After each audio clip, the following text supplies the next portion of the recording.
have any fruit salad, I would take. Yeah, okay. Whatever flavors they have. Okay.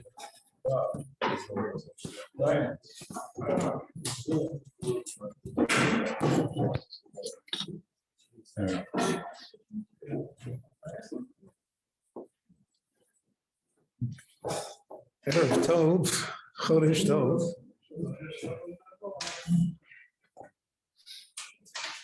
This week's Parsha of Chukat, we read of the passing of Miriam.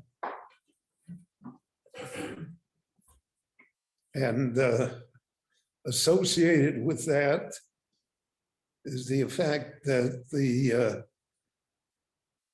Be'er, the Pia Be'er, the miracle of the well in the desert, was b'schuta, was because of her merit. So when she passed away,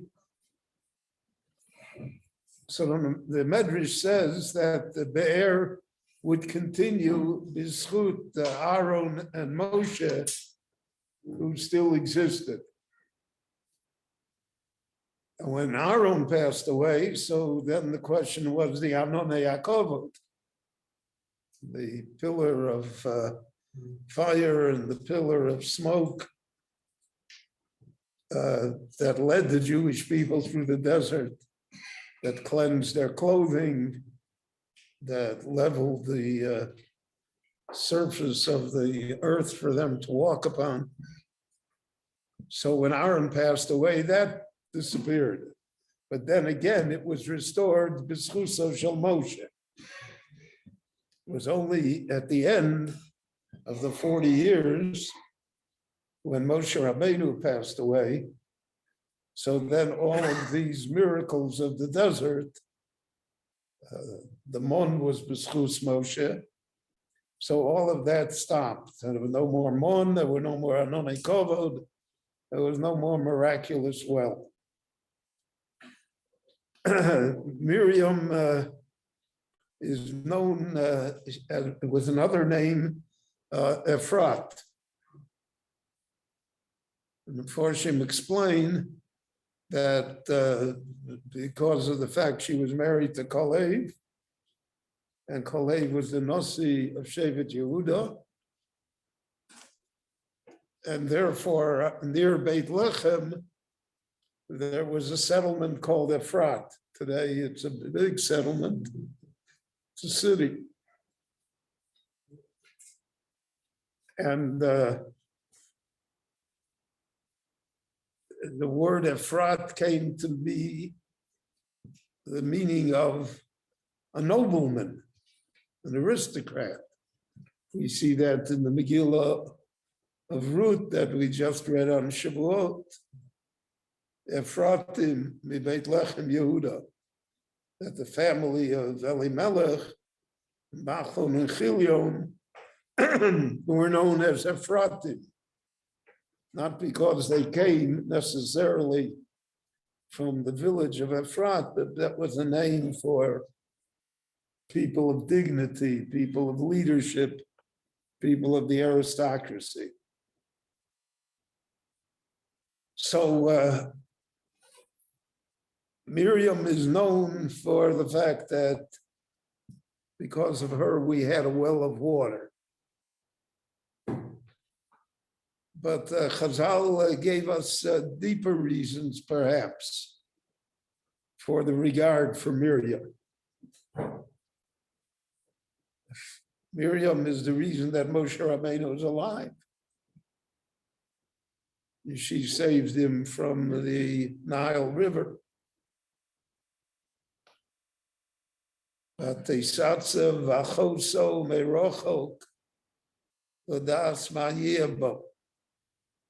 She never gave up on him. Made his father also, his mother.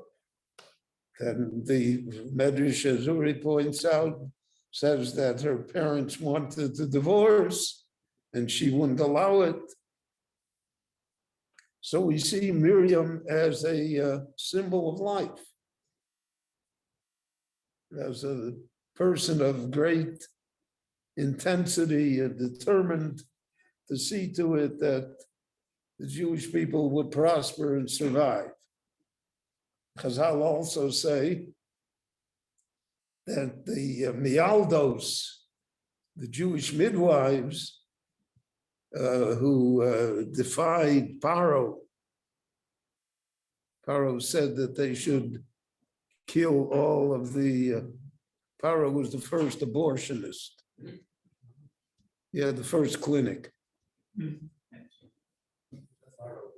Was unconstitutional. But he was sexist.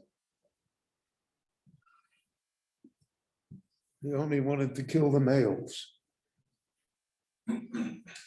Our modern world is more even-handed. So anyway, he. So it says Shema Achas Shifra v'Shema Sheni Pua. There were two Jewish midwives, Shifra and Pua. Rashi already quotes the Medrash that Shifra is Yocheved, the mother of Moshe, and Pua is Miriam, the sister of Moshe. And it says in the Torah, Vatchayeno es hayolodim. So Meforshim explained Vatchayeno, it not only means that they didn't kill them, but they took positive steps that they should survive. They brought them milk, they brought them sustenance, they brought them nurses. So Vatchayeno is to give life. And the Jewish people recognized that in Miriam. So she became the symbol of life. That's why Chazal say, Ein mayim el Torah. It says in the Navi, Hoi called Tzomei l'chul hamayim. You are thirsty, go take water. So Chazal say, what does thirst mean? So we have another pasuk that there will come a day, Sati Rov Boretz, there'll be a famine in the land, a drought, Lo Rov Lalechem, it will not be a famine for bread, there'll be more than enough bread. Below Tzomei Lamayim, and not because people will be thirsty, that they won't have water to drink. Kiim, what will they be thirsty for? Ladas is Hashem, to have some sort of spiritual sustenance in life, so that life should not be empty, should not be petty. And that was part of her idea, Miriam, Vatchayena Sayalodim, is not only that she kept them alive, but she gave them something to live for. The people have to have a sense of why they're here. Everybody has worth and importance. Everyone has a mission. In the past centuries, when the world was more religious, even in the non-Jewish world especially,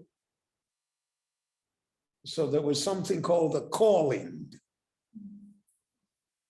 Calling meant that you heard a voice that called on to you and said, this is what you should do, or this is who you should be, or this is the position you should occupy, or that this is your talent, or this is your opportunity. It was a calling.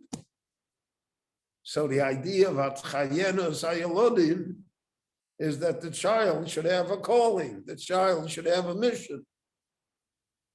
And so to speak, that's what we hope that family can inject into children. And that's what we hope what school, what education should inject into children. It's not easy to do so. As we are well aware in our time, of the difficulties involved in doing that, especially in education.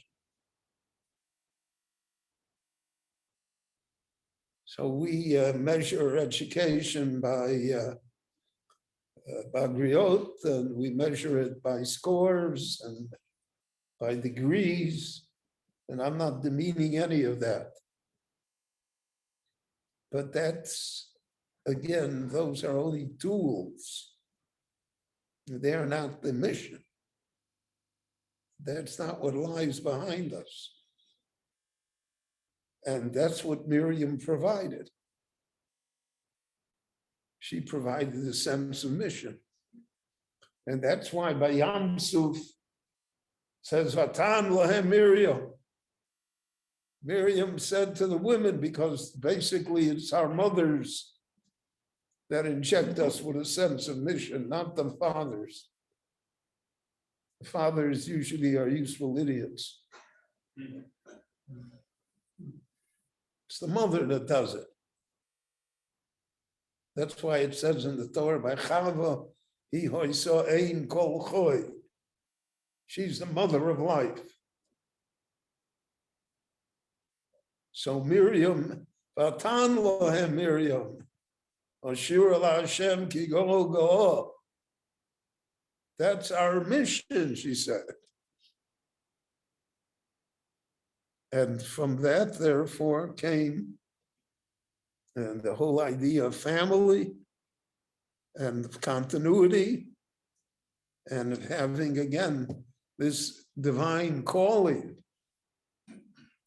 which is really the necessary ingredient. That's the water of life. Without that water, you can't exist.